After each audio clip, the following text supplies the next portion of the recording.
더불어민주당 이재명 의원이 이재명 방탄청원에 대해 개정 이유가 본인 때문은 아니라고 말했습니다.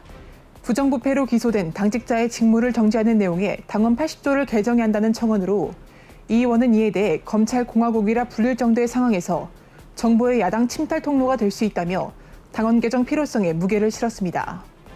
이재명 의원이 당대표가 되면 윤석열 대통령과의 영수회담을 반드시 제안할 것이라고 밝혔습니다. 이 의원의 주장에 강훈식 민주당 당대표 후보는 윤석열 정부가 얼마 안 되는 임기 동안 이런 낮은 지지율을 보이는 것은 국정 운영을 바꿔야 한다는 것이라며 대통령실 전면 개편과 함께 내각 총사퇴를 요구하겠다고 밝혔습니다. 이재명 후보가 노루각수 논란에 대해 오늘 화장실에서 만나 인사를 했다며 많이 섭섭했을 텐데 앞으로는 제가 잘 챙기겠다고 말했습니다. 이 후보의 말에 당사자인 박용진 후보는 화장실에서 씻지도 않은 손을 이재명 후보께 내밀었다며 이 의원을 옹호했습니다. 이재명 의원의 아내 김혜경 씨의 법인카드 이용 의혹 관련 수행비서 배모 씨가 수십억 대의 부동산을 소유하고 있는 것으로 알려졌습니다. 4층 상가주택, 아파트 2채 등 총 4채의 건물을 보유하고 있습니다. 하지만 공교롭게도 배모 씨가 이 같은 자산을 형성한 시기가 이 의원의 성남시장 취임 이후로 추정돼 논란이 되고 있습니다. 일부 언론사는 재산 형성 과정에 문제가 분명히 있다며 명의신탁이 아니냐는 의문을 제기하고 있습니다. 폭우가 쏟아지던 전날 밤 윤석열 대통령은 폭우로 인해 대통령실로 출근치 못하고 자택에서 전화로 지시를 했습니다. 이를 두고 민주당은 청와대로 즉시 거취를 옮겨야 한다며 다시금 목소리를 높이고 있습니다. 또한 대통령이 직접 현장에서 진두지휘했어야 하지만 대통령은 보이지 않았다며 이게 나라냐는 비난을 하고 있습니다. 대통령실이 민주당의 비난에 즉각 입장을 냈습니다. 대통령실은 어제 오후 9시부터 오늘 새벽 3시까지 실시간으로 보고를 받고 있었고 긴급대책회의 개최를 지시했다고 밝혔습니다.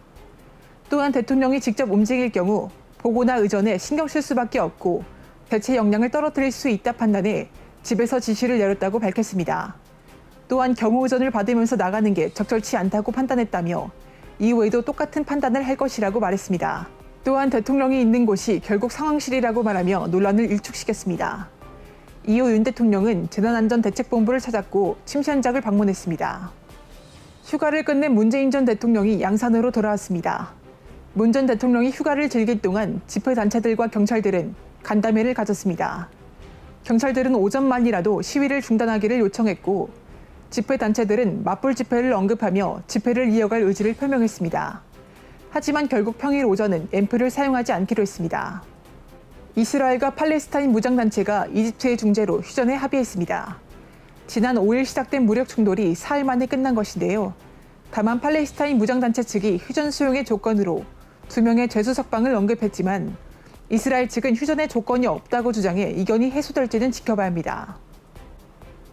애플 아이폰 음성비서 서비스 시리가 한국에 대해 알려달라는 질문에 역사 왜곡 답변을 해 논란이 되고 있습니다.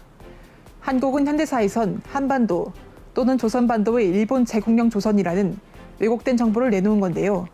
이에 사이버 외고 사설단 반크는 시정을 요구하는 항의 서한을 보냈고 시정 캠페인을 진행하고 있습니다. 자동 해임을 앞둔 이주석 대표가 효력정지 가처분을 신청하겠다는 입장을 재차 확인했습니다. 이 대표는 비대위원 인선을 완료하기 전까지 가처분을 낼 계획이라고 밝혔습니다. 이것으로 마치겠습니다. 시청해주셔서 감사합니다.